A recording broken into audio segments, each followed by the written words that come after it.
Welcome,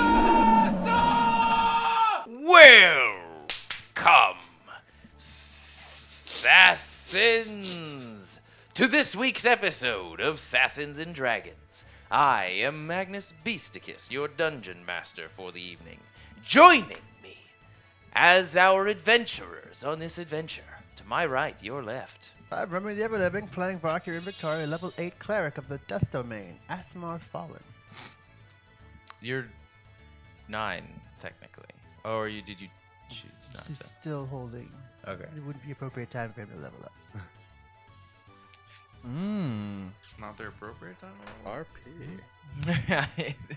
He feels power He's welling transforming. inside of him, and he doesn't know what to do with it yet. Do I go left or right? Oh, crap. Too much Tim of the cheese. Firebolt, Hercheck Bane, Maximus Dominus, Hercheck of the Storm Herald, level 8/1. I'm part of What? I'm part We're of your getting party, so and I don't even confusing. know what you're talking about. And that we're starting to even confuse ourselves here. My name is ENZER, and I'm playing Tim, a level 9 Duergar. That's basically just a dwarf who sucks in the light, and I'm a wild mage. Wow.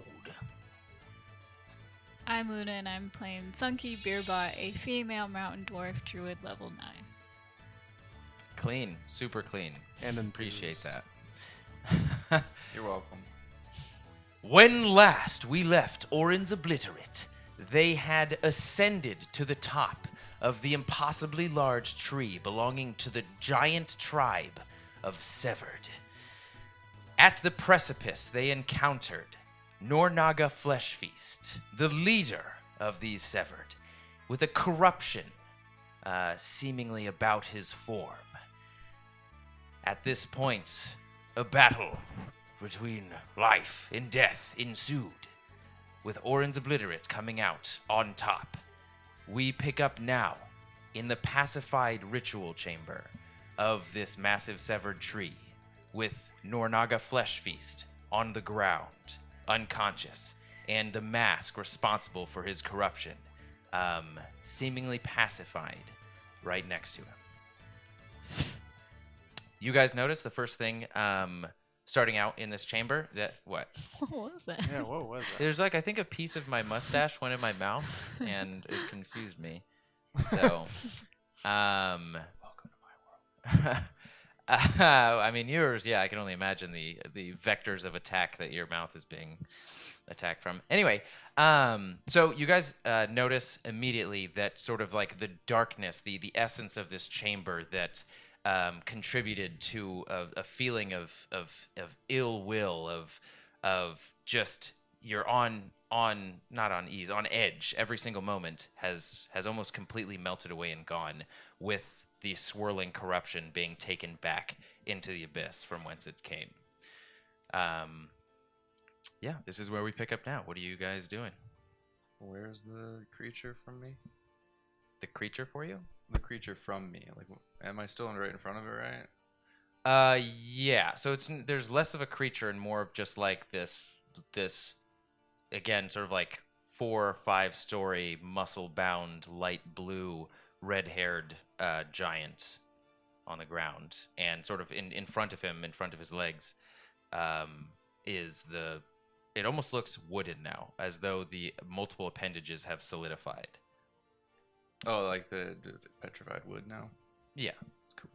I'm just gonna walk over to the body. Okay. See Hercheck undo his belt a little bit where the bag is. Toss it to the mask. Like, here you go. The rest of Oren's Obliterate sees Hercheck for the first time treat Penky's pocket, the bag of holding, the tainted bag of holding, with disrespect, and as he chucks it towards the mask in the center of the room. And you all, as the mask gets sort of thrown and tumbles on the ground. The what? The bag. You said the bass. Oh, I'm sorry. The fish? As the bag tumbles on the ground and comes to a stop, almost immediately as it comes to a stop, the furry, elongated arms of Penky crawls out, and you hear coming from it as he steps out of his own sort of domain. Oh, my warm heart, big man. I'm hurt. Why would you treat me like this? It's okay. The mask. It seems as though the malevolence that tainted this mask is gone, but a deal is a deal, Oren's obliterate. Well fulfilled, Hercheck, though. My feelings are hurt. Why would you think I would open myself when such a corruption was present? Opening my world, my domain to And opening the evil your bladder powers. on my leg seemed fit. Even the thought of such corruption entering my purified sacred sanctum set wetness down my crotch. Purified sanctum.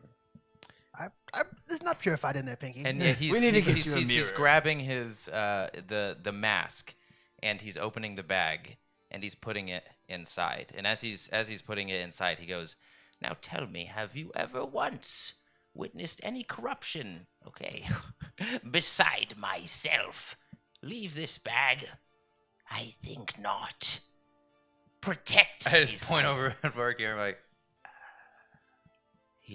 Has he not been monumentally instrumental in your victories thus far? No, not really. I've been trying to go to where I need to go, but Speaking of which, we can end our ties now, as we are now back to we're on equal footing. You may keep the crown. And he spits this like this glob onto the ground of just like green gunk. I'm gonna scoop Part of it it up. moves a little bit. Oh, okay. Okay, yeah. Write that down in your inventory. Penky gunk. Oh, I thought that was the crown. No, it wasn't the crown. It's just a hairball. Yeah, and It's a very Tim thing to do, though. Yeah, I still have it. Okay, yeah, you have a piece of Penky gunk in your pocket now. I am still massive. Oh, that is true. You are still, I think, gargantuan. Like your shoulders are scraping against the take ceiling. that. How long does that last for? 1 minute. So it's gonna end so or end soon. Unless a minute has passed.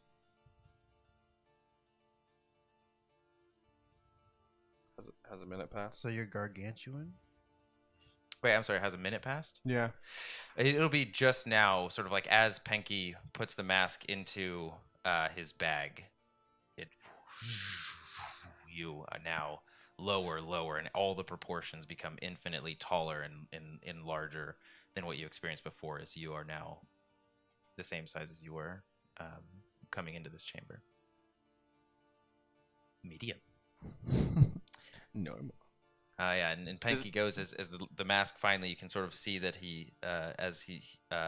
can see his arm sort of release it, and he goes, and now it's in my safe possession, as opposed to that weak-minded buffoon over there. As he motions or gestures to Nornaga. Yeah, Nornaga stirs a little bit. Oh, he's not dead. No, he is not dead, though the wounds that he sustained from you guys are still there. For the most part, like you can still see the sort of charred skin lining from his waist, crossing up his torso diagonally, and leaving his arm from the final blow that you guys delivered to him. Thankfully, he had been so consumed by the corruption that the corruption took the bulk of it, Hegarax. But yeah, he is I would say barely alive. I'm gonna go over there, and I would like to hold my battle axe to his neck and ask him where the entrance of Ildville is. He is unconscious. Oh, You can try and wake him up. yeah. I'll poke him a little bit with the end of the battle axe. Okay, he and a recognition of the breath that leaves his mouth hits you as just a slight familiarity hits you from. This is the breath that was billowing out pretty much throughout the entire tree. And it scares you a little bit, but when he opens his eyes, they almost have a kindness to them at first as they regard you, and then about a split second later, he hops up onto his legs, still towering over you, even though he's on his knees, and he goes, and you hear, invaders, what business do you have in Regentia's domain? And then, like, almost immediately after, you can see him almost wilt as his shoulders slump, and he catches himself, and as just this vomit leaves his mouth, and he goes, my body. Again, you're the only one who can hear this. Like, everybody else is just hearing this giant in this confused and dazed state, just like trying to regain his composure. And he says, something's not right here. I just go, Thunkey, any healing to him would greatly benefit. Okay. That didn't sound too great. Yeah, Trust me. What'd he say? Is he nice? He thinks we're invaders right now. No, we're not. Before I think a gesture, we're not. just Ukada Bohoda. Translates over to Wow. we're not invaders, rescuers. Let me say it. As you say this, he looks you up and down, sort of gaining some composure, and he goes, marked one, a merc-blood at that. The first will of Regentia since Talos. I must think on this. I'm gonna whisper to Hercheck. Are you sure we want to cure him? It's gonna be a lot of healing, probably. Something goodwill. Okay. I cast Mass Cure Wounds. Hold on. Oh, does that get the entire party, or? Yeah. Ooh. Where is? I'd like to make my way over to Panky. Okay. As you're making your way over to Penky, he looks at you also, and he says, why do I find myself in such a state? What has befallen this? And he sort of glances at the mask, and it's almost like this wave of hatred and recognition hits him. The thing of evil. Oh, I'm sorry. The mask isn't even there. Yeah, I was like- so that doesn't happen. I'll just mention the mask corrupted you and your people. Also, he gets 17 points of healing. Everyone does. Ooh. Yeah, everybody write down 17. And Kunbara as well, and Quencel, and Jurg. I'm nearly whole. You can definitely see that he appreciates it. He definitely is not becoming more hostile, but you can see some of his wounds start to heal up, and you can see the charred aspect of his torso, just scar tissue start to form over it, and it sort of looks a little bit swollen and lighter blue across his midsection. You were walking over towards Penky. Mm-hmm. I'll let them finish their conversation. I'm just like, I would say I'm facing the giant still while like making my way over to Penky because I still got business. I'm hiding behind something just in case. He's still very scary. He looks at you with a bit more kind eyes, but still a little bit of scrutiny. And he looks back at Hercheck and he goes, were I not of more clear mind, I would have killed that one as I woke. Can you thank her for me? I'd give a nod. He says, thank you. We're gonna come out and be like, And like when you're doing that, he's just looking at you with this like, just like he's still analyzing you. I'm throughout just like this. He going doesn't like quite this and know what's like bowing and like Give walking him across. some of your ale. What? Ale. I think it's all gone right It now. is all gone, unfortunately. I look at Quenzel, like angrily. I must apologize. I could make a gift card. It seems that our weakness was exploited. We are the severed of Ildfell. We have a paltry, if no, connection to the heart storm. In order to pull from Regentia's blessing, we use these talismans. It is the only way that we can connect with our brethren. And Is he pointing to one? Is he holding one? Is he pointing? What is he pointing at? What is he referencing to? oh yeah, he's pointing at like there's some. He's got similar to the other one, like a tied, petrified talisman, similar to what you have with a different symbol on it. These are catalysts for us. When you are not born with the blessing of the Heartstorm, your fate is secured outside of Ildfell to protect its barriers, its walls, its entrances. I fear our shame was taken advantage of. And I'm gonna be as he's talking, just repeating this back to them as like a translator. okay. Yeah, he just goes on to tell you that pretty much they are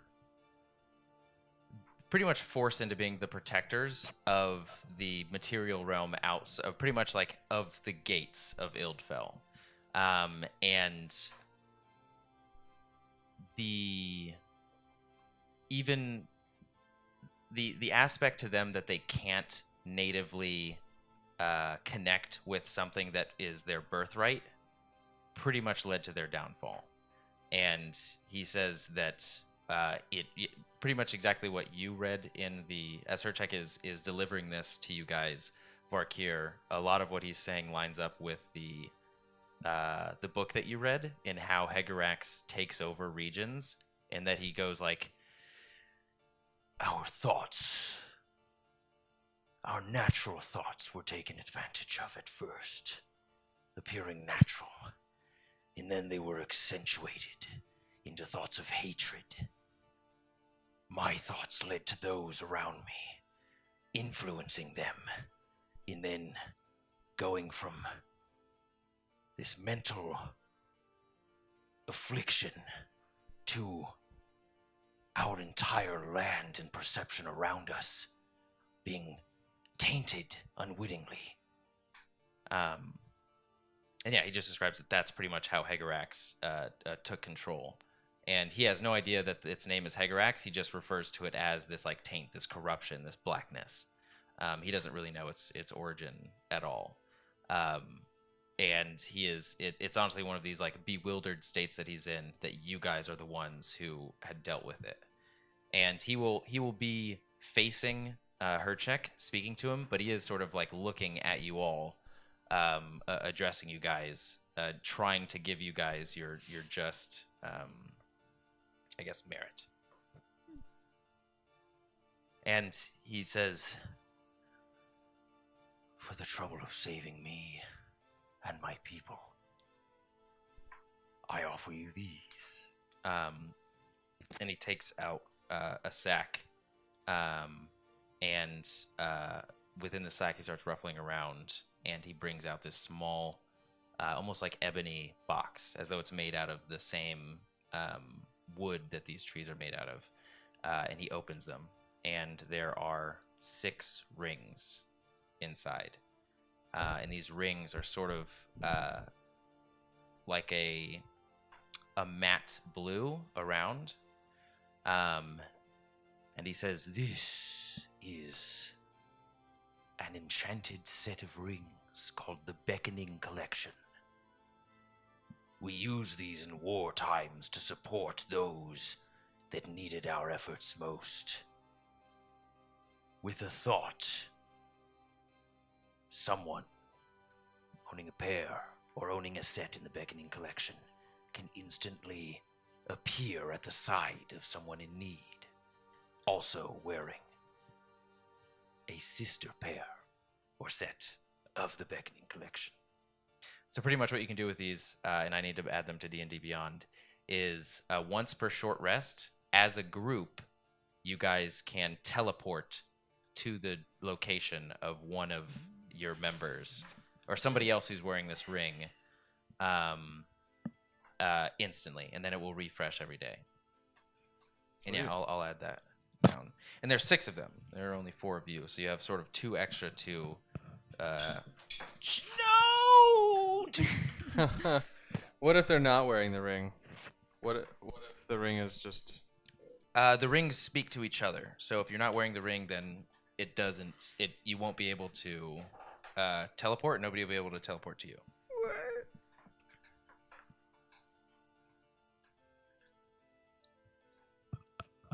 I don't see any by me.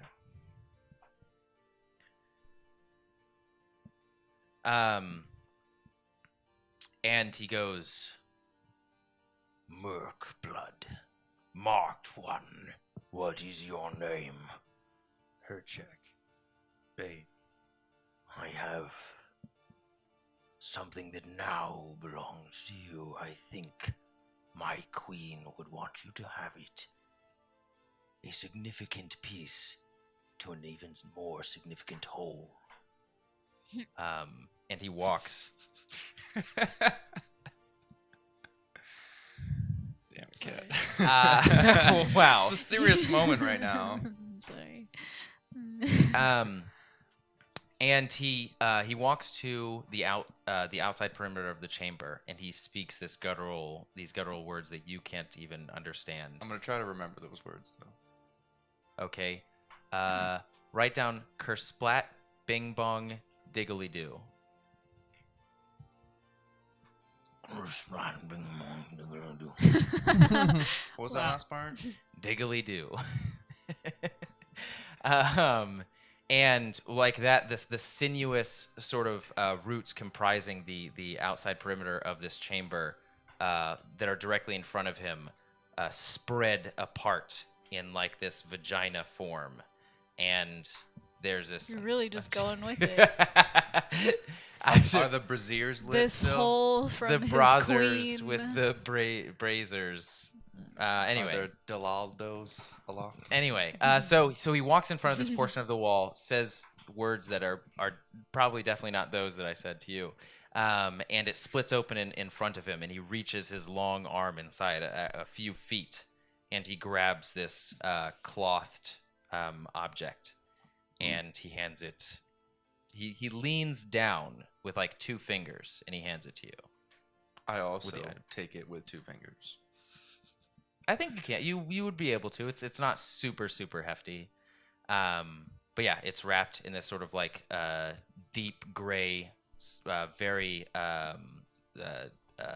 sort of soft cloth that's been bound.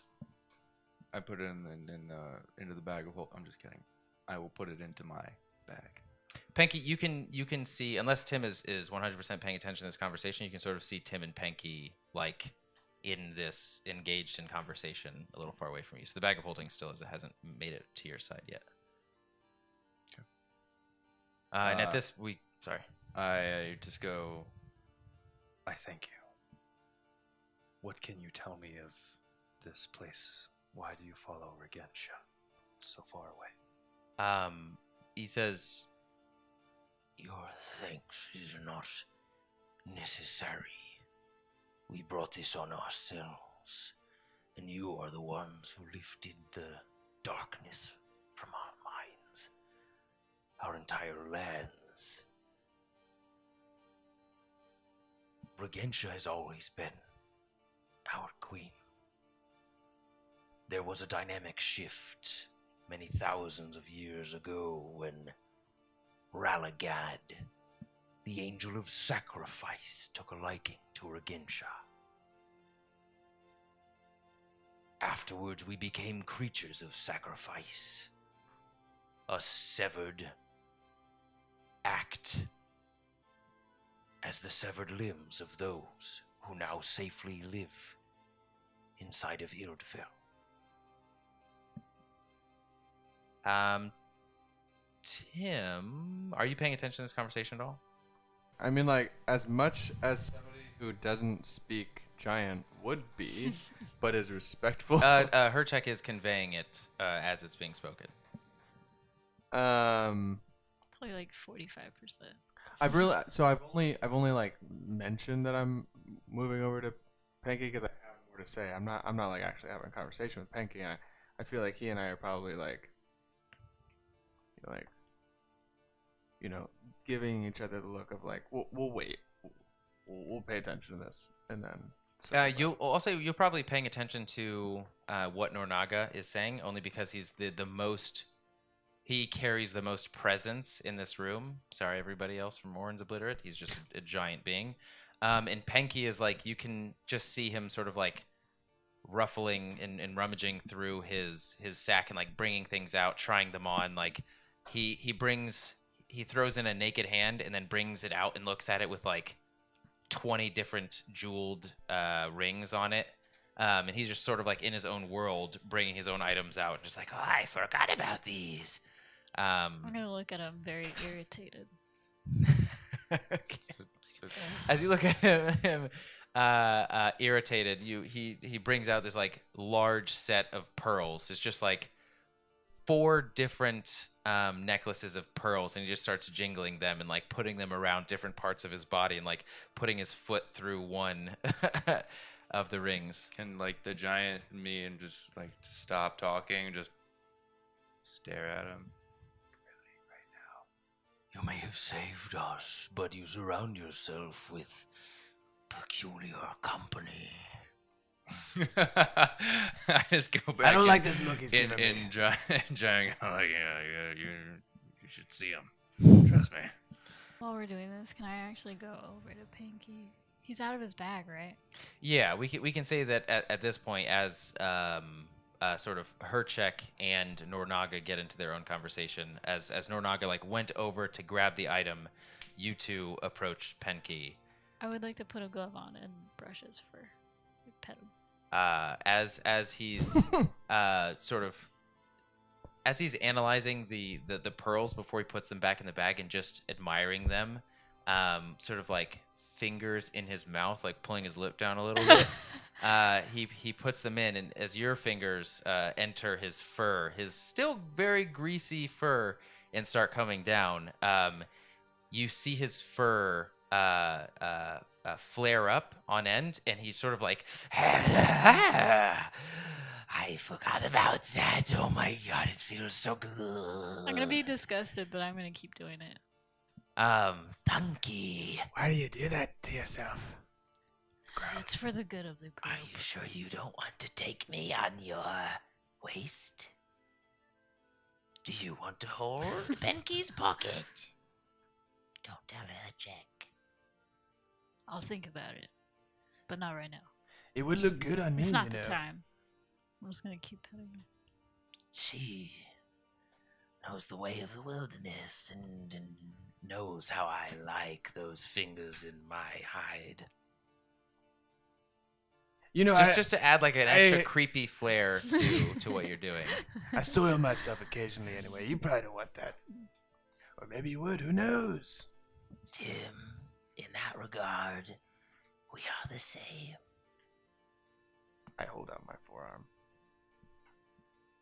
And like his arm shoots out, and his really disgusting, matted fur passes through your fingers as his arm extends past to grab your forearm, and as it presses against your arm, there's like this damp, like sort of moist aspect to his fur. And I'm not even sure if Tim would find this uncomfortable. I'm picturing like crazy cat lady carpet.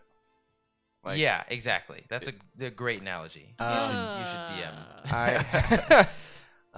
Yeah, Tim is even I'm disgusted. And it's like his face. nails sort of scratch your forearm as they go up to grab it, and then they scratch back as they grab onto it like this, and you can feel them just digging into your skin ever so slightly. Like he's not aware, he's not doing it maliciously. He's excited by the prospect, and he puts his other hand on your forearm as well. I've never done this before. Well, just to a degree, I would say my hand is my arm is similar in that respect. And he it's starts not to use great his to look opposite at hand or to like to scratch your arm, like try and tickle I'm gonna it. put my And he other goes, hand out and then that like feel as stop good his to you?" hand, but like try to make it more of a moment. You know, like smile a little bit and like give him a like slowly will / force That's right, we're him disgusting. into this. Let's That's right, we're disgusting. discuss the bros. Let's stop this now. I'm gonna like like swing my arm up and up.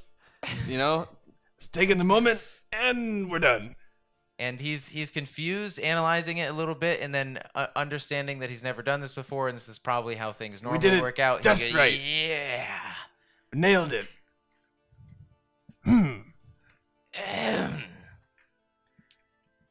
All right, what are they talking about? But I got some words when they're done with you. maybe you guys are just like like you put the cloth over your shoulder and you're like hold it, and then Giant's like other side. During this conversation, we're just talking about Regentia. Any like information how he can contact or how they're able to communicate with them. Location of Ildfell would be nice, and then also I bring up Tim. Like you don't hear anything about this, but what do you know of that one? He looks everyone. He looks Tim up and down as well. I do one of those slowly, and it's one of those like I can't believe he is also one of them. Is it like one But- of those moments in a classroom when a guy is looking at a girl across the Actually, hold on. what? He's got Whispers. Whispers? God, I hate whispers. It'll be really quick. I'll just try and sum it up. The look of uncomfort. Spooks. Okay, thank you. Can we just make that a rule? No whispers. I think this is the only place that was appropriate, but yeah, I'm not fond of whispers either. That was uncomfortable for me too. Tim Hercheck. Wow. Max. Names. Correct. Yeah. So he looks at him at Tim and sort of eyes him up and down, and Can I do like a luscious hair flip? Maggots flying out. he doesn't move. It's like as you do that, his analytical face just stays the same for a few seconds as he's Yeah, trying to eye you up. Take my finger and swirl Gross. it around in my belly button. Raise an eyebrow, or do a little motion. It's disgusting. Yeah, his face just isn't changing whatsoever as you're doing all these different things. These different forms of disgusting. I don't know what's normal in emotions. social interactions. And he's pretty much says to you, Hercheck, I didn't expect him to be here. You have a notable party in this region. Ildfell is only a short walk away. And he gestures behind his, over his shoulder towards the, if you remember the large sort of Vagina ovular door that was on the opposite side of the chamber that had the T-Rex skull on it. T-Rex skull now dropped, sort of like you saw the T-Rex's astral ghost form flying into the air, all happy and like, thanks. Wow. And you can tell that it's sort of like this drawbridge that's behind you all on the opposite side of the chamber. And he says, merely a short walk across the bridge. You all should have no problem entering. Is there someone we could talk to? Someone we could get communication with within the city that could help us? We are on a quest right now for a plant called Nosha. You don't even have to make it into Everdell for that. Really? You'll see when you get there. Get where? To the gate. Okay. To the bridge, the door. As you are having a conversation with Nornaga, Hercheck, he slowly sort of like, you can see he's distracted. As like, in between his sentences, you'll see his eyes go from focusing on you to like looking over your shoulder to looking at you. Just like darting to over your shoulder really quickly. I look over my shoulder. What's over my shoulder? Penkey and Tim are doing this sort of like really disgusting routine. It's like one is going to look at something and like point at the other's really disgusting aspect of them, and then they're sort of like talking about it. We don't look at it this way. No, yeah, I know. It's like it's like the gross cave equivalent to like a bro finding another bro that's into the same stuff as him. As you're like, you see my straps, and you're like lifting up the like literally just line of fabric lining your waist and your junk. And Penkey's just like, oh, where'd you get that? That's so cool. Anyway, so yeah, now all eyes have turned towards Penkey, Tim, and Thunkey. And Penkey looks over Tim's shoulders and he goes, can I help you? No. Yeah? I want to know what you're gonna do with that mask. Why do you want it? It's merely a part of my collection now. Insight check. Okay, go ahead and roll. I want to know.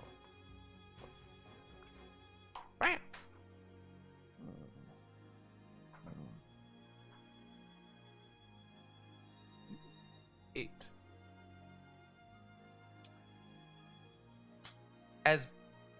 As much as you can perceive through his rat form, he seems genuine.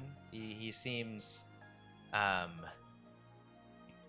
be pretty forthright with you, and that like this is the items that what you've experienced so far of Penkey is that he has acquired many different items of both a massive amount of wealth as well as power, and just like he almost fiends towards these items. So he goes, yes, they're in my safe keeping. If I have them, others do not. Have you seen me fruitlessly bring an item out and wield it about? I have my own chambers for such displays of wealth and ostentation. You do have a lot of stuff, that's true. I don't like this, but just know, if we've defeated this mask before. If we see this corruption again, we're coming for you. I'd like to give him my ring. Well, we have 2 extra. I'd like to give him a ring. A gift, a shiny, a treasury for me. A promise to allow us to go into your Promise ring. domain. A promise ring. Aw. I wear it all of the time, 24/7. Penkey is a creature of random will. I decide one thing one moment and change my mind the next. No man holds him down. You're either in or you're out. I'm gonna Roll pet a him. pers- Oh, yeah. Can I add to his Roll persuasion? a persuasion roll at advantage. As the last of your words towards wearing this ring leaves your mouth, Thunkey enters her fingers into Penky's fur one more time and sort of scratches. I'll say it would mean a lot to us. Yeah. Wow. 22. Proven effective, if nothing else. Acquiring powerful items and artifacts. If we keep up this relationship, surely I will wear this ring. But be wary. If you should decide to use its power, I can also use its power to appear next to you whenever I desire. That's part of being a team. Meanwhile, 1 health, Tim. Does this mean that I'm a part of Oren's Obliterate? Did we not just have a moment back there with the... There? Then the entirety of, well, the large, massive, ginormous, oh goodness, how vast my treasure collection is, belongs to you, but at a random cost. Should you wish something from me, it may not be what exactly you desire, but I will provide depending on the severity of its value to me. Deal. Give us an I example. just look at Tim like, Do you have an example, Panky? I feel like we've seen plenty of examples. Should you find yourself in a less than desirable situation, appeal to me, call me kind words, and I will see what I can throw up from my realm. It could help you in dire situations, or you could look at it with confused eyes, as only I know the true value of some of my items. I'm gonna pat her on the head and say thank you, and then back away. I also have another proposition. Propositions I can only take so much of. My focus gets diverted. You might like this one. Ooh, ooh. Oh God. while they're laughing, I'm gonna pull out the cloth and open it up. What does it look like? As they are laughing, have you ever seen Tenchi Muyo? No. Okay, so it looks like this very densely interwoven, these densely interwoven roots forming a handle leading up with 3 gems lining the handle. Three sort of blue diamonds lining the handle. So deep petrified wood weaving in and out of itself to lead to what is currently only a handle of something. And this handle. What was this big dude's name again? Nornaga. Lorb. Lorbanaga. Lorb Nubunag. Okay, so you have the handle of the Red Tempest.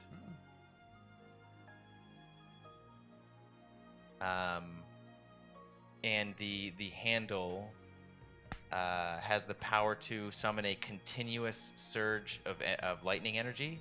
So if you can imagine the sort of lightning pillar that you were fighting with the giant at the entrance of this tree, that is essentially what you can summon. And it's, imagine Witch Bolt. It does 3d6 lightning damage.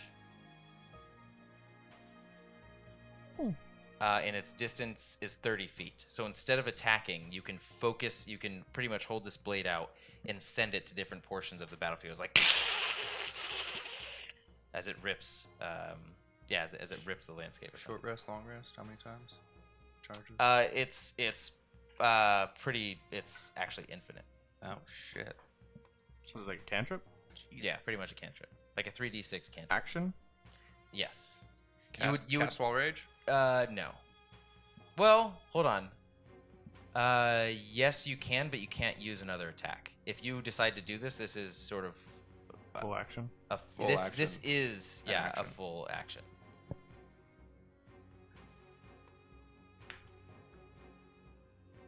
You sent this to me as well. Actually, yeah, I will. I'm sorry. It's just an attack. So this is one attack. So if you go into rage and you use this, you can do 3d6 times 2. Jesus. Well, if you think about it, you can't add your strength. You don't add anything else. This is purely just 3d6. So with your times 2.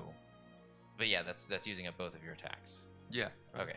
And then you can use your lightning aura as well within that 30 feet, which is another 3d6 or 2d6? That is in 10 feet. It's in my, Oh, in 10 my feet. range. Yeah. Okay.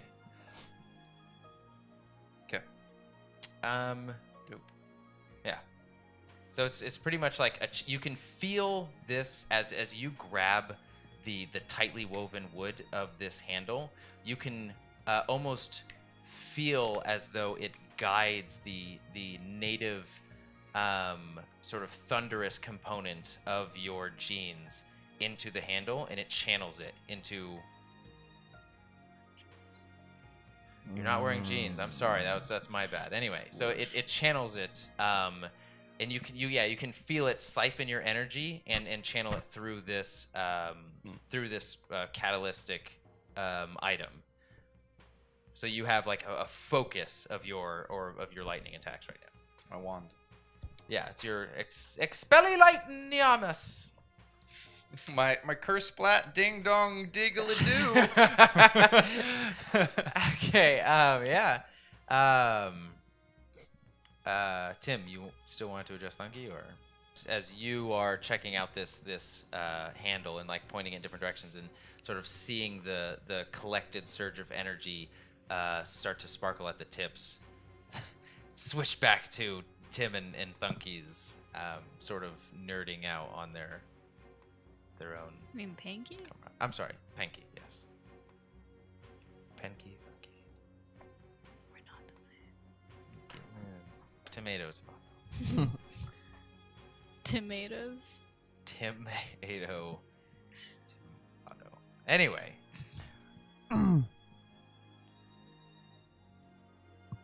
So I'd like to propose. Seeing as now we're teammates.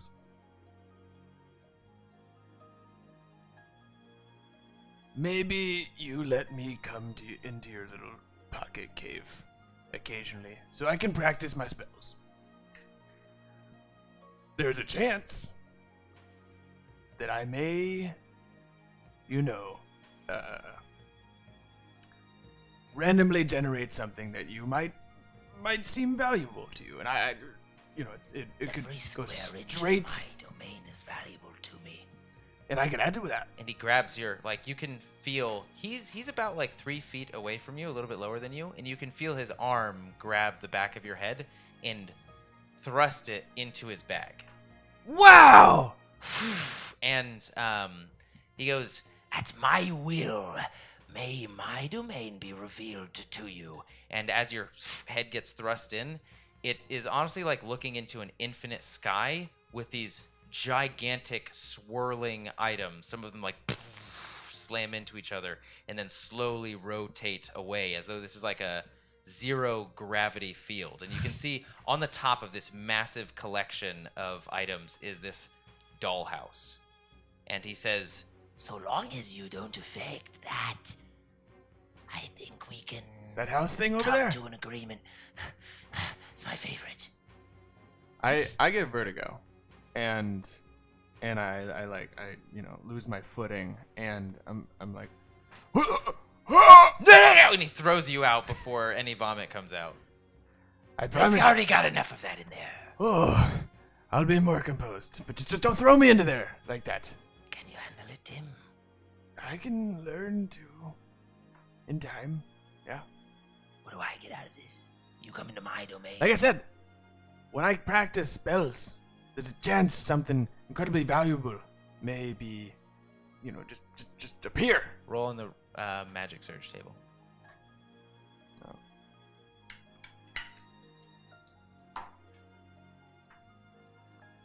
64. 64.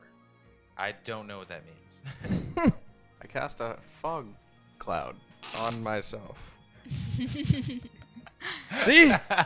But when I was a wee lass, I Wee once lass. created a unicorn. It ran off instantaneously, but it just ran off. I was very little. I knew nothing. I didn't even know what it was, but I came to find out later that it was a unicorn. You know how valuable those things are? Incredibly. Roll a persuasion check. As smoke is seemingly coming out of Tim's pores, filling the chamber. 18. And Your first visit is welcome. 21 total. We'll see how it goes after that. If you need me, or items that you've rightfully collected, or even items that I will spend my life collecting, merely open my bag, my pocket, as it were. And he jumps back in, taking his arms, raising the opening over himself and closing it, and the bag ties itself again. And you can see the bag just sort of like hop over to Hercheck. And the Nornaga, the leader, is like, and he's like waving his hands, and he walks away from the smoke and towards the exit, the ovular exit that he sort of gestured at that led to Ildfell. And he speaks the same words that you heard him speak towards the other opening to the wall. And you hear this. I say it under when he says it. I'm just like trying to learn it better. Okay. And you can see the sort of the collection of roots forming this ramp, just revealing the outside. A very familiar scene to you as dark ebony trees are lining the outside vista. And what is different here is that the familiar sort of leaves falling down, turning into embers, is very thick here. Very thick, as it's like a fire? Yeah, it's almost like small, different pieces of fire are floating down and alighting and then disappearing, and it's multiple different hundreds and thousands of these just falling at the same time, almost obscuring your vision. And through this filter of fiery leaves, you can see one large shadow with a glowing blue eye on the opposite side of the bridge. I'm gonna head towards it. How big is the eye? Does it look threatening? It doesn't look threatening. It looks very passive. It's not moving currently. And Nornaga says, This way to Ildfell. and as you guys are walking out of the smoke, just like coughing, leaving the area that Tim has now just filled with this billowing murk, is Kunbara says, we need to get to that gate, find Nosha, and get out of here. So what you're saying is we need to move. Okay. Wise words, Hercheck.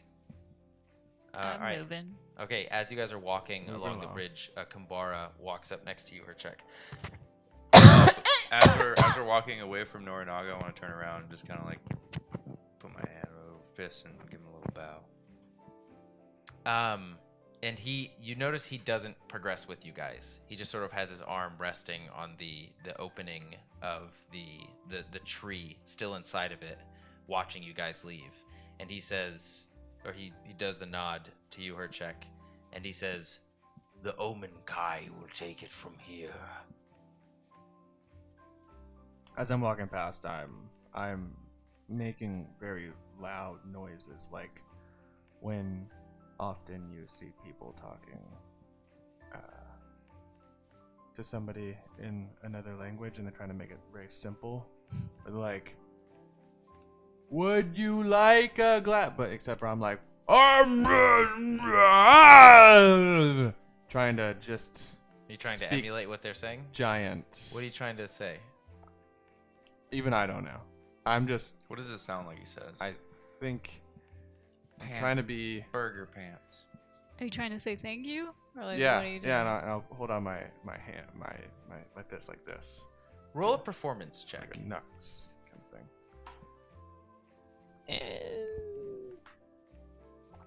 13. The giant almost looks like when you turned around and spoke to him, he just like you can see almost his lower lip lower and reveal his teeth. And he's like,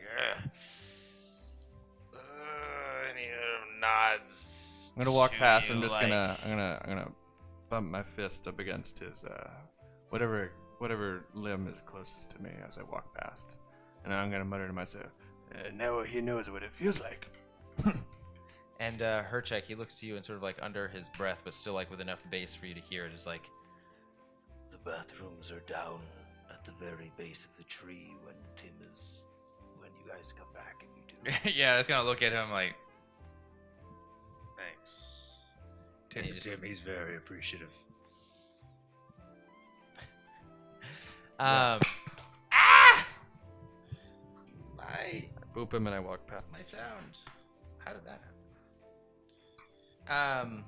Okay, and as you turn around away from Nornaga and continue to proceed across the newly formed bridge, bridging the gap between the large severed tree and the mountain, the sort of next ledge of this mountain extending farther with these ebony trees on them, Kumbara goes up to you and she says, "There was something different about you in that last fight. You attacked with a clarity I haven't seen from you before. It worked. What happened? In such odds, I've only seen you yell to the skies and attack with reckless abandon, leaving yourself open. You attack like you don't care if you get harmed or hurt, leaving yourself open at every swing. But last battle, the most decisive we've been in, you changed. My path has been focused, it seems, in this area. I don't know, something spear-tipped my thoughts. If you want ever a sparring partner, somebody to Oh, when she says sparring partner, I just like pick her up. I like give her a big old like, "Oh, Kumbara, Hercheck! welcome back. I will fight you anytime." Can I nudge her elbow and be like, more like a thought tipped his spear? And then like walk away. Go roll a persuasion roll. Oh, please be a natural 20. 15. Hilarious. As Kumbara falls in love with you. She starts to say is like as he's sort of aggressively picking her up and sort of like bear hugging her, a smile does come across her face and she says, "If you ever need help focusing in on your attacks," and then Thunkey sort of nudges her and says, "More like a thought tip, more like what's Thunkey's more like a thought tipped his spear. more like a thought tipped his spear." She just like rests her arms on your traps and she goes, "I think it's about time you let me down." Oh no, I'm sorry. I have a few things that I need to think about here. And she sort of like starts walking with Thunkey now, trying to get Thunkey's opinion of it. Like, what did you mean by that? As they're just like walking away into Girl the talk. distance. I'm gonna run up to Hercheck and with my arms out and like, now me. I gladly like airplane him. I enjoy it. You can just see the It's like one of those. As Tim, you're swirling in the air with Hercheck lifting you up. You notice the Nornaga is still in the entrance, looking at you guys. Hand going from sort of like up, stabilizing himself on the on the exit, to just slowly going to his forehead and just turning his head back and forth as he's looking at you guys. And he just shrugs his shoulders and turns around and goes back into the entrance. Well, you know that the scenes in movies and TV shows where you're like spinning and both people look like super happy and like ha ha ha ha. Yeah. That face, I guess, just you know, is gone now. And then I'm like, okay, I guess we should move on. Let's go. That's it. I get up Throwing and dust Tim myself off over and- his shoulder as he's and shrug been my instructed shoulders. that the moment has been over. And as you sort of throw Tim out, your arms go over your head, obscuring your sight a little bit. And as your large arms come back down, Quenzel is flying at you with his arms Are we outstretched. on a bridge right now? Me too. Throw him over the side. Really Wow. just deflect him over. Get away from me. He's a bird, it's fine. I hate Markir, save me! He just ignores that. Quenzel, you can hear just like flaps back up. Oh, you're all no fun anymore. Now that we've beaten the big bad guys. And you guys progress forward, and you can now make out the form that was staring at you from across the other side. And it is another muscle-bound giant, light blue skin. He's got more so robes of a monk, and his most of his face is taken up by one almost like burlap material with the blue eye on the front of it. Like painted? Yeah, Or painted. oh. Actually, I'm sorry. The eye is closed, and there's almost like a the eyebrow form is going down almost in like this this scene of contemplation is what this single eye on this giant's burlapped sack over his face is depicting. I'm just gonna be like, hi, yes, we've traveled a very long ways, and we just need a lot of Nosha. Can you please, do you have any? He just turns around and he starts walking away from you down the path. I'm gonna follow him.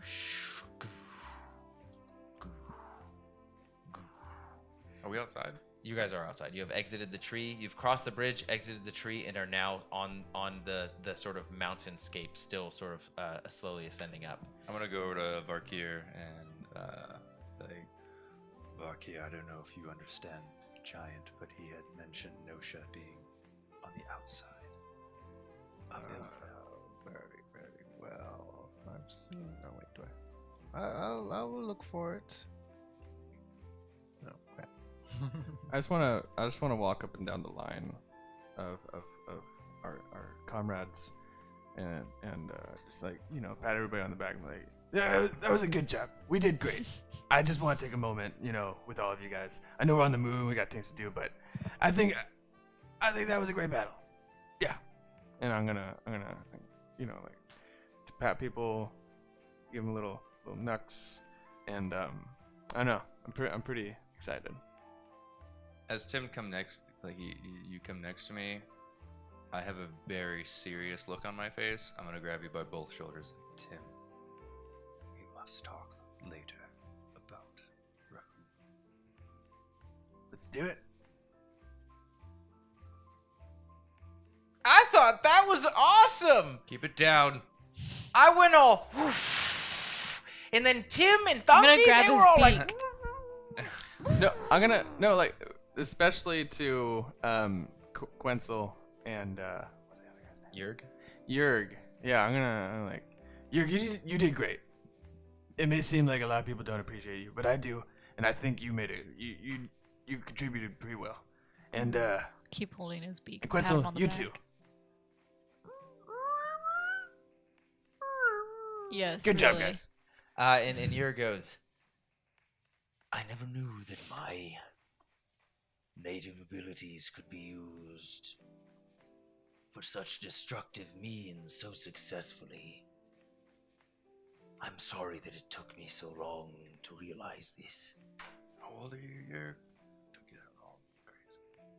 You must understand my life has not been dedicated to that of bloodshed, but of knowledge-seeking, of illumination.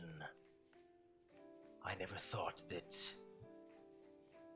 conflict could bring a positive resolution to any situation. You guys have inspired me. and We then do it all Quetzal the goes, time. and points at Yerg like, what he said. Yerg, in case your reincarnation doesn't go as planned with your little Nosha plant, I may be able to help you. What do you mean?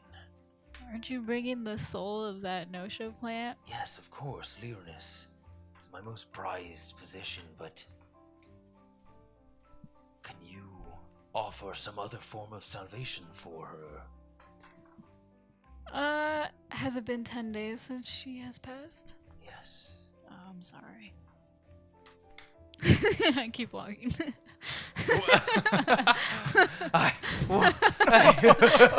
And he just stands there for like a few more seconds. Not like his stance hasn't changed, his facial expression hasn't changed. You just left as he's still looking. It's as though he's still looking at you, contemplating why did she even say that? I'm gonna try to break up that thought and just say, Yerg, I really liked how you moved around the earth back there. It was really cool. I think it'd come in handy, and I'd like to learn how sometime. Would you show me? That would be my pleasure. When this is all through, I don't know where I'll end up, but if I find myself back at Capilico, find me. And I will do my best to show you all that I know. Awesome. Looking forward to it. Hopefully you can take to my area of expertise as well as I've taken to bloodletting.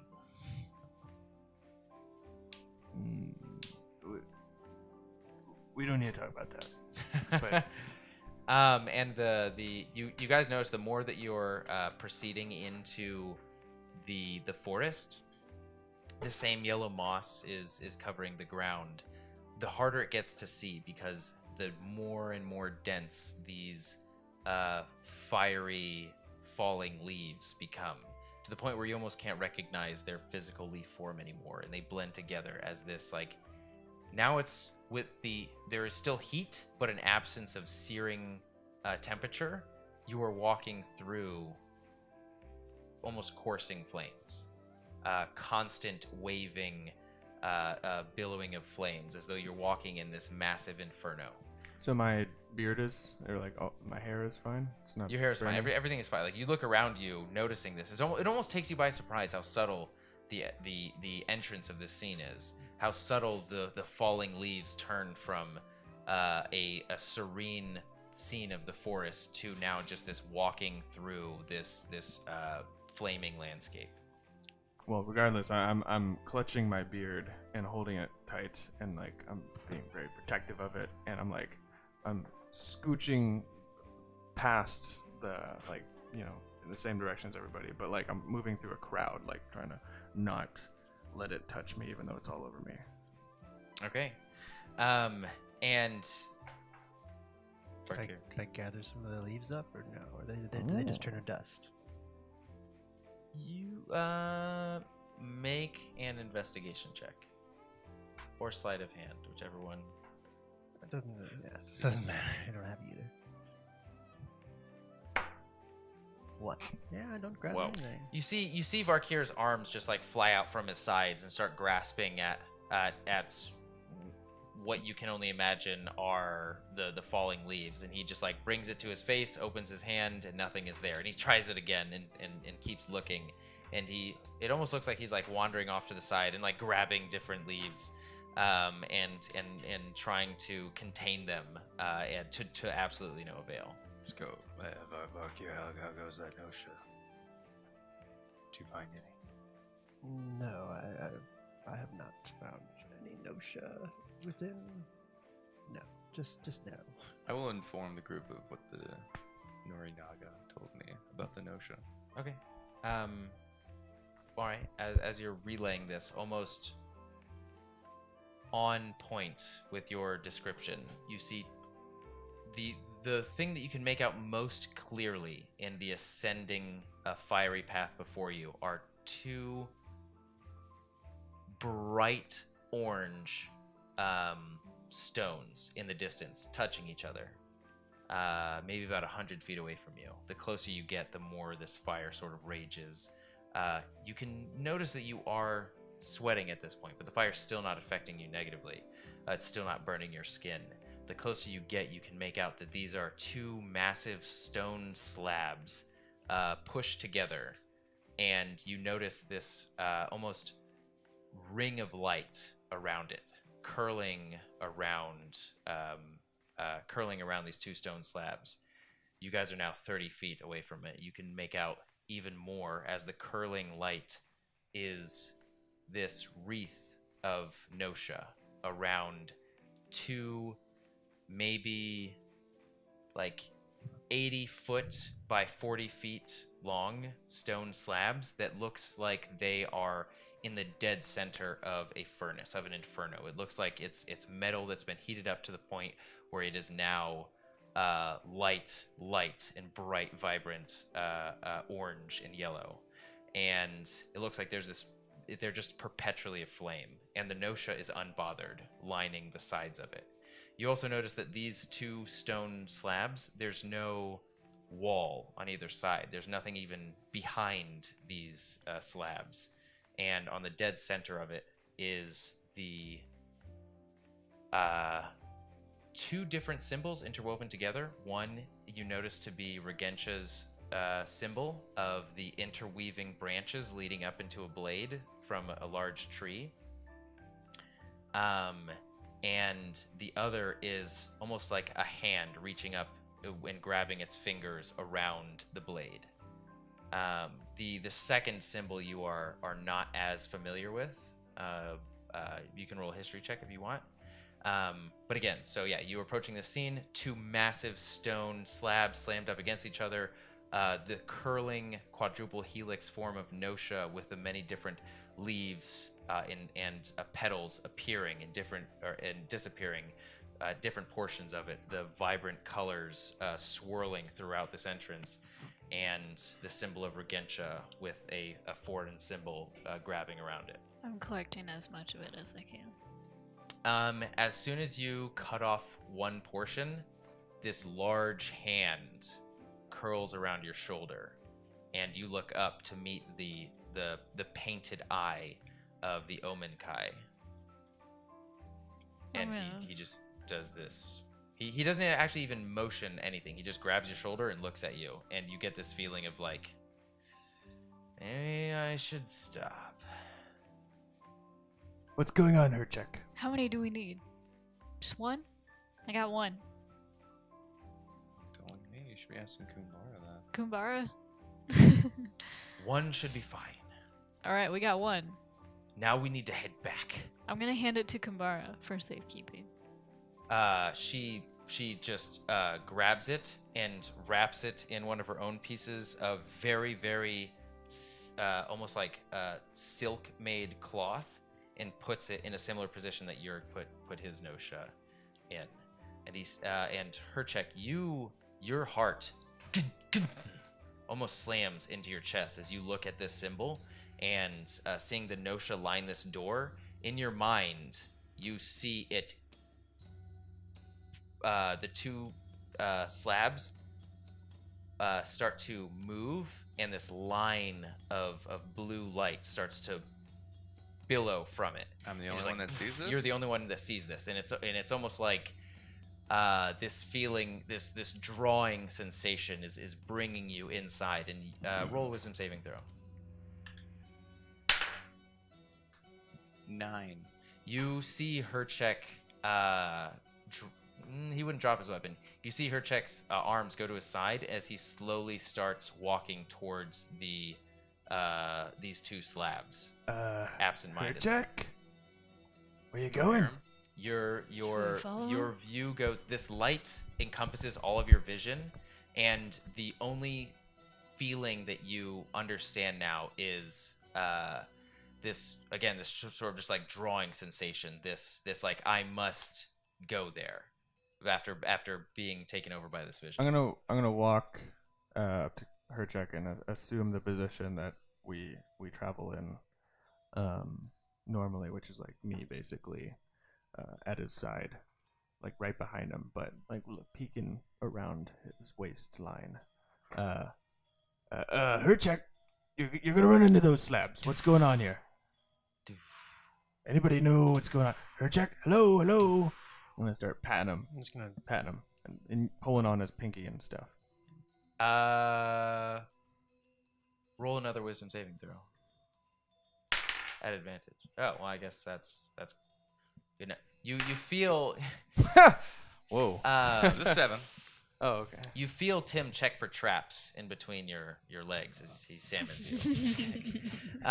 You can just feel sort of this like these like light and clammy hands like pulling you back, in this voice trying to garner your attention, and the blue bright light almost like disappears in spurts as it leaves your view, revealing the door again, and then comes and shines again, and then you hear Tim's voice beckoning to you, and the door slams shut and seals itself. And you can now see the same image that you did that everybody else sees in front of you, and Tim just like looking at you with this confused and slightly worried look to his face. I look down at him, and then I look at the Meow Kai. Omen Kai. And I just look at him like, what was that?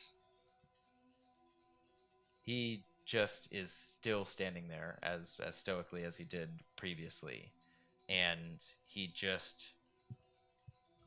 almost gives this like, you're welcome to come and go as you please. And he walks away from you all and stands to the left side of the door at like this almost meditative stance of attention.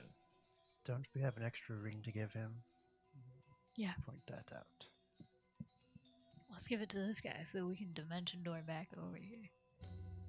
So that you guys know, it's only one person that can go. Oh, Yeah. it's not the whole group. Yeah. Wait, out hold on. of this set of rings, only one ring can appear at the side of another in 1 day's time, within 1 day's time. So it's not like, oh, I haven't used mine yet. It's like a group decision. Ooh. Okay. How does it work with Pinky then? He could very well use it, Oh, fuck. or you could use it to go to him. Well, shit. Gumbara. Do we have time for this? No. Can you dimension door us out of here? As you say that, and this look of realization of how are we going to get back crosses Kumbara's face, and Maybe Thunkey, you hear the slapping of weaves, the slapping of leaves, We. and the familiar squeak of a creature.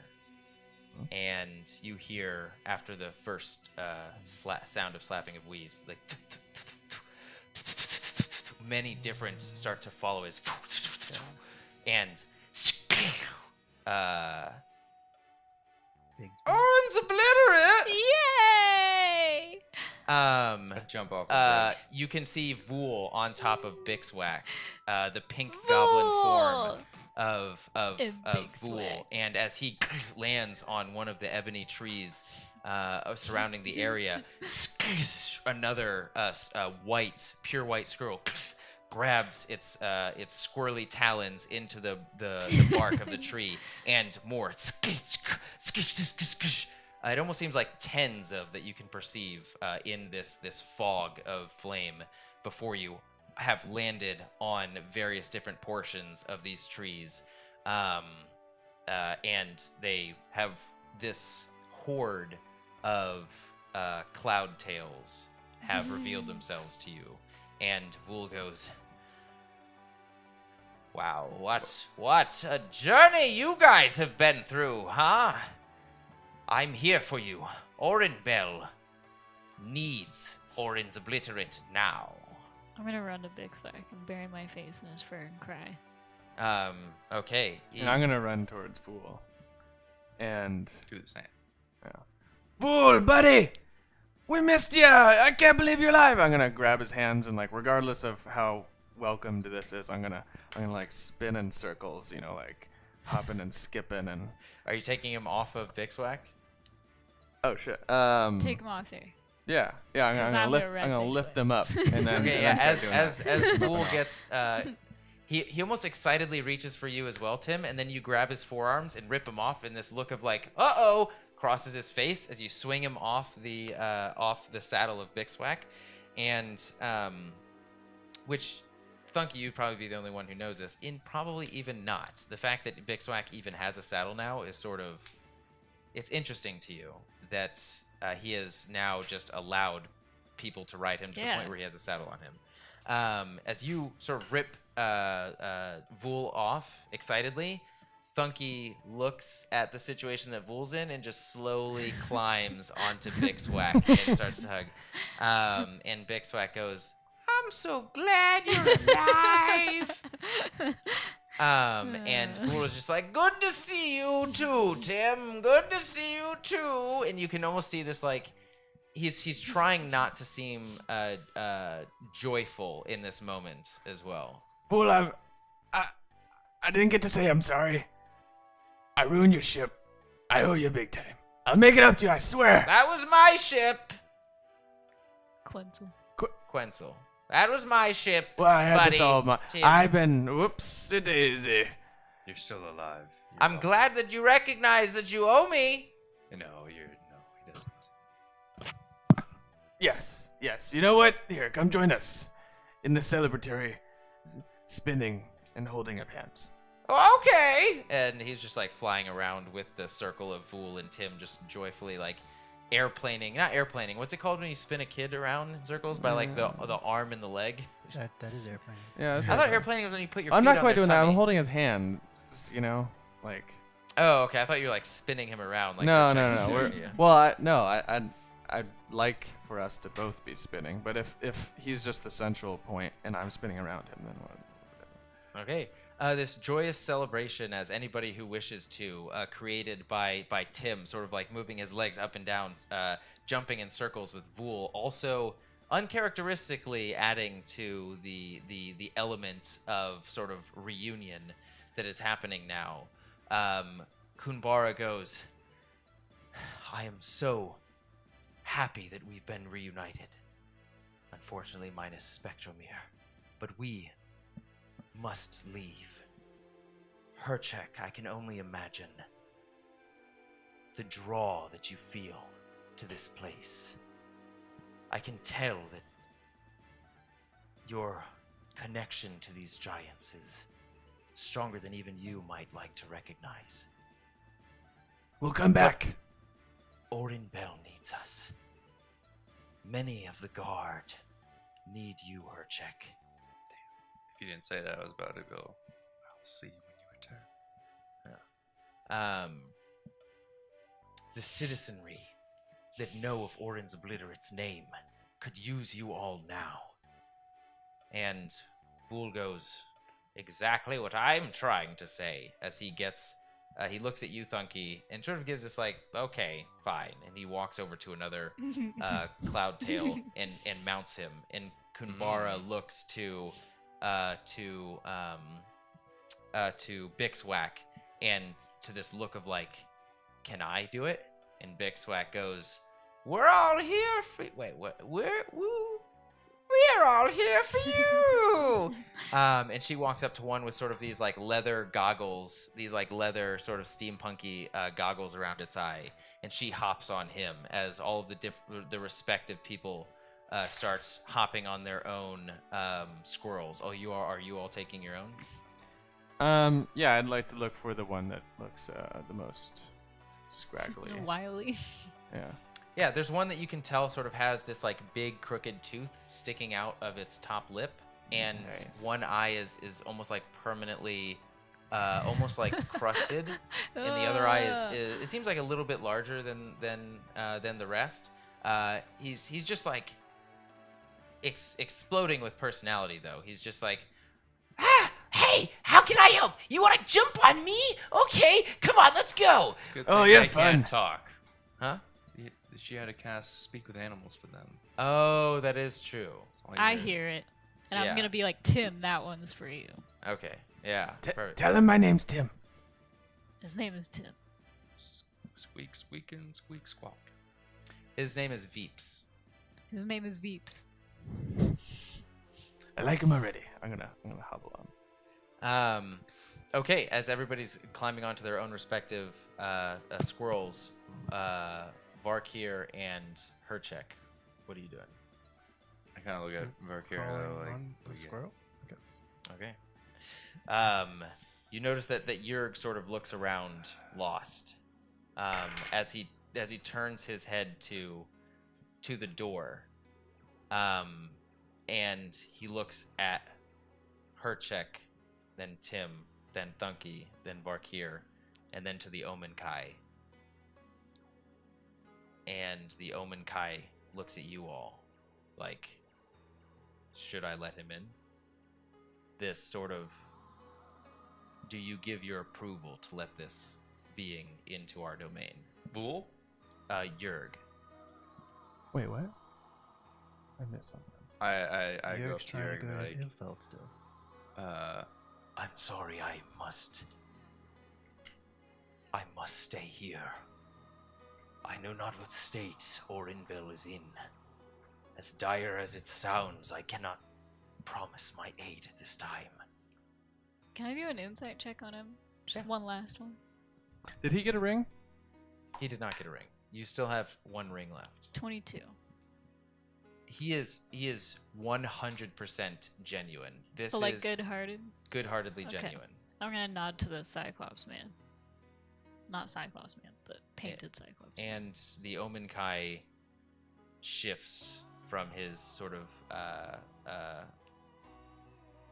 sentry position, and he grabs Yerg by the shoulder, like one thumb wrapped around his clavicle and the other fingers going down his back, and he walks forward and pushes the door open as a familiar. Wait! Let's give him a ring.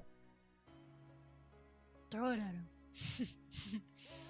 Guess I have the ring. Yerg's neck, shoulders turn to you, Tim, as the Omen Kai is still walking forward. Yerg! Catch! Go ahead and roll a just an attack roll. Oh wow, Attack. like a dexterity. I'm gonna use luck. Okay, I mean you don't have to say that right now. Natural 20. He rolled natural 20 as well. By the What? way, look at that. Yeah. Dang. synchronized. Can it natural like, six. you know, Frodo in Lord of the Rings, like go Land on his perfectly on Exactly. his... So you go Yerg, and you hear like the whistle of the ring flying forward in a straight line, just like shooting one of those Nerf gun ring Nerf guns, and he goes, and you just see Yerg. He actually doesn't look at you. Throws his arm back, and it goes, and it lands directly on his middle finger, and he just clutches his fist and raises it into the air as the Omen Kai Oh, yeah. guides him. We'll into come the back white for light. you! And he turns around and he goes, I'll be waiting. and I'm gonna go with this. I think can we all simultaneously like raise up? and Bixwack goes with Kunbara. No, You're on Bixwack. Kumbara's on the goggled one. Time to get out of here! And he shoots into the trees, or shoots out of the trees, flames coursing across your body as well as that of Bixwack, like a reverse fireball jettisoning into the sky. As you can see other fireballs leaving this forest, exiting the tree line, seeing almost the entirety of the Gragnar mountainscape in their sight, not realizing until this exact moment just how high you've traveled. Another one, Vark here, Tim, Hercheck, all flying, seeing this scene together, and you collectively see the almost... It's off-putting at first, and it almost makes your heart sink into the bottom of your chest as this excitement of finally going back to Orenbelle hits you, and then seeing the sight off in the distance through past the vast cloudscape in the Ragnar Mountains to the west. You can see the sky above Orenbelle is swirling in this mad yellow and deep orange, like this very vibrant yellow and deep oranges just swirling together throughout the sky, dyeing the clouds in a many mile radius outside of it. Almost impossible to miss at the view that you guys are at now, knowing that something is waiting for you in Orenbelle. And that is where we'll pick up next time on SASANS and Dragons. Can I also add one more thing? As they're blasting out of the trees, can I be like, yeah, big swag, like Falcor, you know? Yeah, of course. Yeah. So the scene catches everyone else as you see the skyline of Orenbelle upset in the distance, and you can just see Thunkey and Bixwack, flying towards it, not even recognizing it whatsoever. Hercheck's just paying attention to Orenbelle and then darts back to the mountains. And I'm just like, you guys don't know my past in those mountains. Wait, what? All right. What will happen next time on SASANS and Dragons? Will they make it to Orenbelle? What happened to Jörg inside of those gates? Frickin' Vool, how'd he appear with this horde of cloudtail squirrels? What will happen next time on SASANS and Dragons? Join us, SASANS. As always, until fate next brings us together. And never stop playing role-playing games. 夜明け生まれ来るものよ決して見失わないで You are you 少女よ今こそ振りほどき